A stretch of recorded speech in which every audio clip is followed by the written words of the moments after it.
Good evening, this is Kuro. Got a tier 10 game in my gearing. Going over the matchmaking. Potentially only the Minotaur for radar. We do have Z52 for hydro threat, and all the DDs outspot me except the Z52. Other than that, the matchmaking's pretty decent. And this is just another game about, being efficient. You're gonna see me do a lot of things that, like not abandon smoke screens or anything like things like that let me basically come back and keep doing some work from those consumables. This captain, this is my Ovechkin captain. That's why the HP is a little extra on the gearing. And it's basically more of a brawling build with basic firing training, and it's a little more in-your-face style of gearing play. And I honestly prefer this type of gearing a lot of the time. You may hear the dinosaurs in the background. They're trying to either call in other dinosaurs or summon demons from hell. I'm not sure which, but hopefully they don't get too bad for you. My game plan here is I really would like to torp this corridor, so it's a little risky getting up there, but I wanna basically get up right in here and then dump torps this way. And I realize it may not be something I can do with most of the DDs outspotting me, but I'm using RPF to kind of let me know if I'm starting to bite off more than I can chew. The good news is with the DDs, most of them I can out DPM. It's it's their support that is the issue. Now RPF switches here, and that's going to tell me I need to start slowing up, start being more cautious. I do have a DD on B.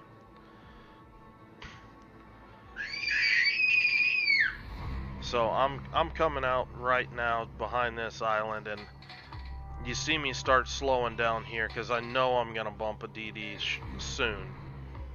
And there it is. I get detected, and there's the Shimma smoking, and I get a shot off. Now I wanna pause it for a second here because I've said it before in the last couple videos that Japanese cruisers or cruiser players in general were playing it incorrectly. This guy played it right. He stayed far enough back. He was unspotted, and as soon as I went to go into binocular mode to shoot the Shimma, he hit me and took out pretty much a quarter of my HP just in one shot. So just want to point that out. This is the correct way to play a Zao or another sneaky cruiser like that. Just creep up to the cap and just, look how far he is off his DD. And that's what's keeping me from being able to spot him. And it's just a really nasty setup that he pulled off, and it worked great for him. They got that basically made this trade in favor of their team.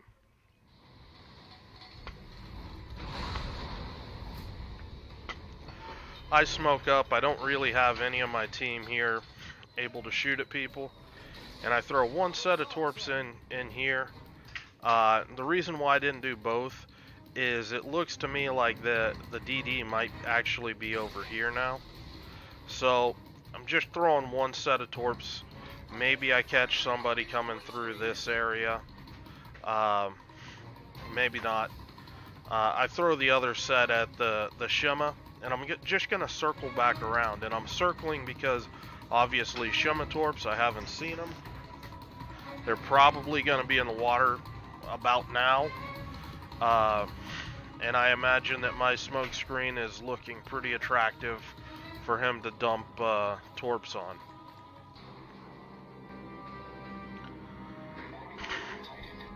Just watching those torps come in, and I'm gonna push back into B cap. Most of his support, that Zao looks like he's went to C. It looks like I've kind of got an opening, And I'm gonna get sneaky here with this smoke screen. I know Shima's smoke doesn't last nearly as long as gearing. He smoked before I did, so his smoke screen is gonna wear off here shortly. I'm watching the counter on my smoke screen, and you know, at this point I'm just biding my time, and I'm gonna pause it right here, because if you look at my positioning, I'm inside of the Shima spotting range. He's obviously in the cap, inside his smoke screen, because otherwise I would have been detected, or my RPF would have been over here somewhere. But you look how close I am to my smoke screen, and my game plan is I'm basically gonna skirt along the edge of the smoke screen, and when I see the Shima, I'm gonna start shooting him, and I'm basically gonna bait him to shoot me. And then I'm going to just turn into my smoke screen and let my Jean Bart and these guys spot this Shima for me.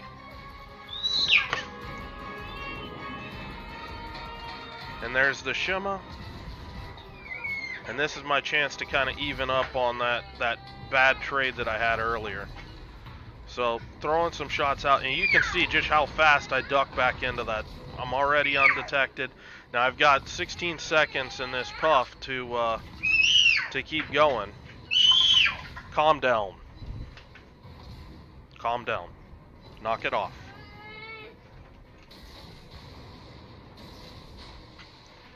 So I basically quickly disengaged. I just got some chip damage on that Shima. It's not something that, you know, you could, a lot of times that you can kill a DD just with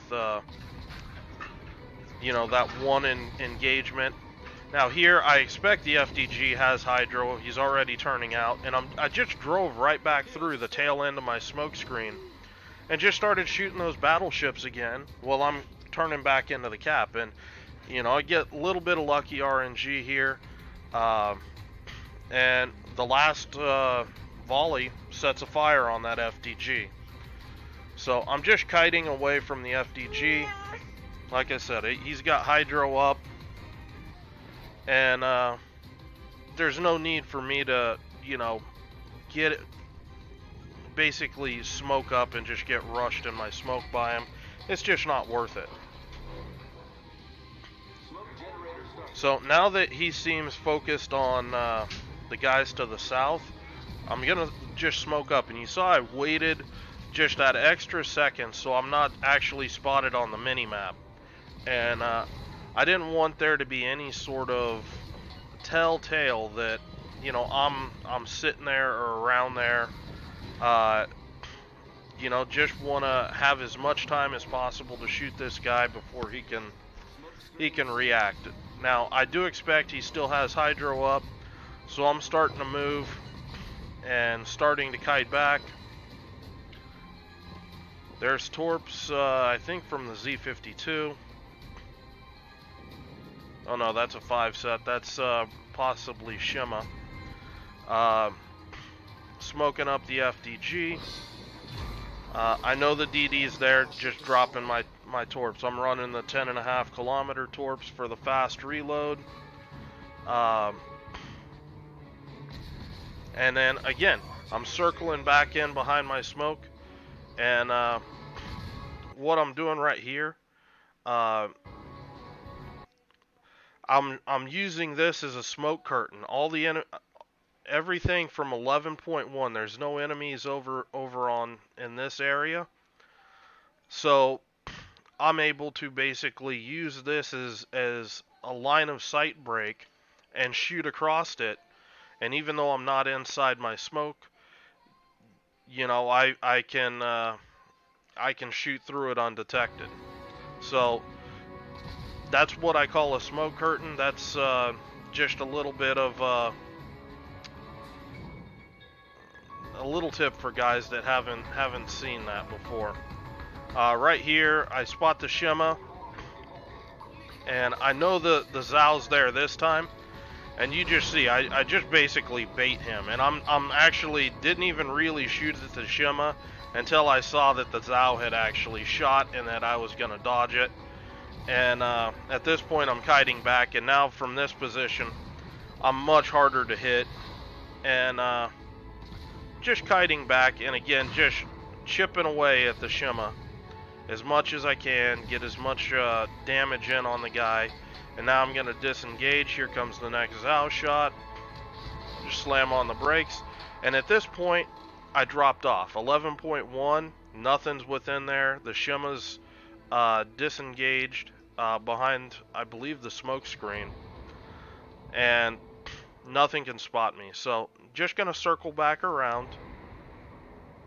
What I'm doing here, I'm looking at these guys pushing. I want to see if I can help out my team down here. Since shimma's pretty much pushed out of the cap for the moment, I've got some time where I can go work on somebody else.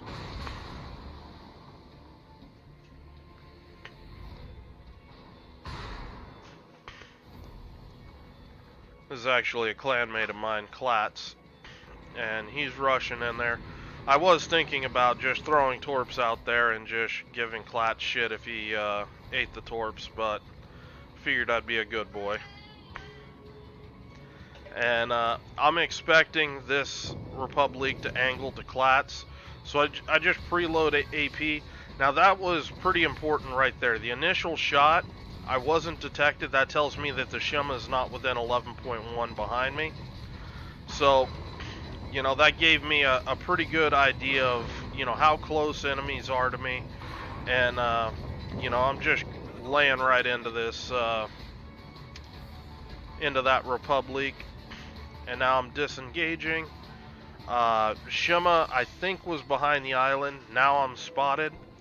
So, just gonna play with my throttle, juke the speed. I drop off, and at that point I pop my repair. I wanted to make sure nobody was gonna take a last minute shot at me. And I'm looking to see, okay, where's this DD at? And it's looking like the DD's over here. But I'm seeing damage opportunities with this Montana and this Izumo and this Kurfürst. I kind of expect them all to swing back mid, so I'm dropping torps here. I'm anticipating that this Zao may cut in here. Maybe this Montana pushes up. Zao torps just dodging them. I see that there's the potential for a few ships to push in through here, so I drop torps in there. And then I'm looking at Izumo and Kurfürst, and I drop torps there. And I'm pushing out here.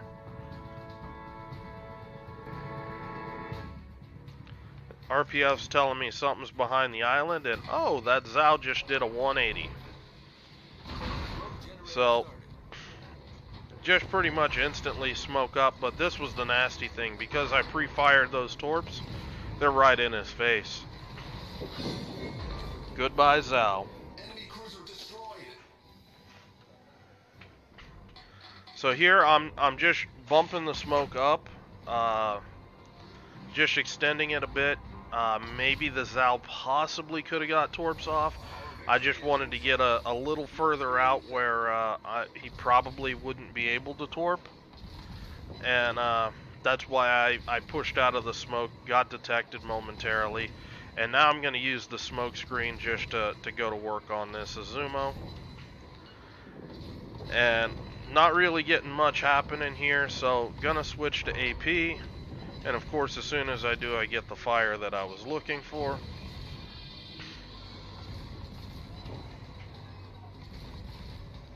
Trying to land AP on the stern of the ship, but he's starting to move around. He's speeding up. His stern looks like it's unsaturated, so I mean, you saw the one pin there for 6 something. You know, that's a pretty good indication that he's not saturated.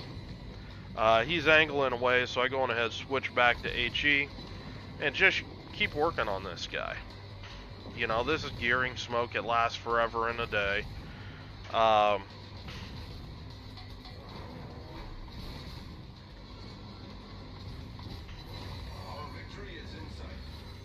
I know that the Shima got himself killed, so, you know, there's no real torpedo threats. We're just down to the last couple battleships. And I'm basically just going to keep pushing. Nothing's inside my gun range. Just going to push up. Hi, buddy.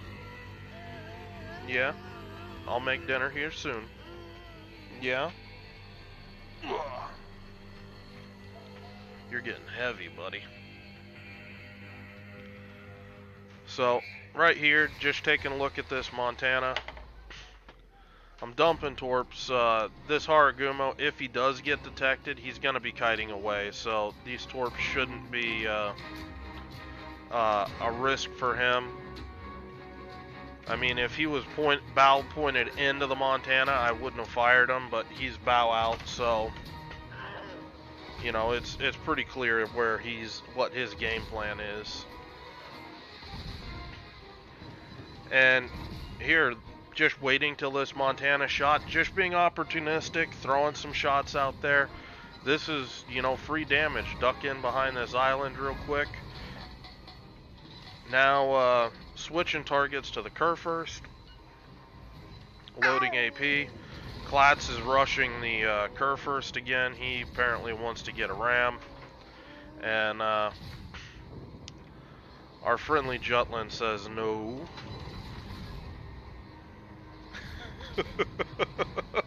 Bloop! And that's the end of Klatz. But at this point, we've got 950 points. I'm just playing for damage, trying to break 100k, and just going to town on the Kurfürst. Was predicting he was going to shoot there, slammed on the brakes, and he shot in front of me. You know, these changes of speed, you know, they're nasty. I mean, you can really mess with people doing those types of maneuvers. You know, again, I'm detected anyway with the current gun bloom mechanics, and besides, I want the damage anyway. I'm just gonna keep going to town on this Kurfürst. This time, that looked like the island bug saved me. He ended up straddling me.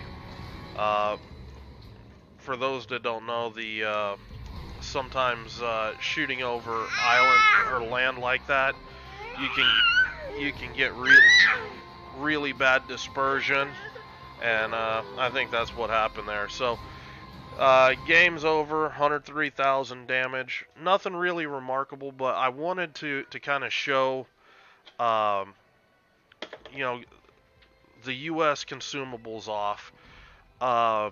Because I think I see most DD players, as soon as they use them and they leave them, they're just done with them. And this game, I kept coming back to them.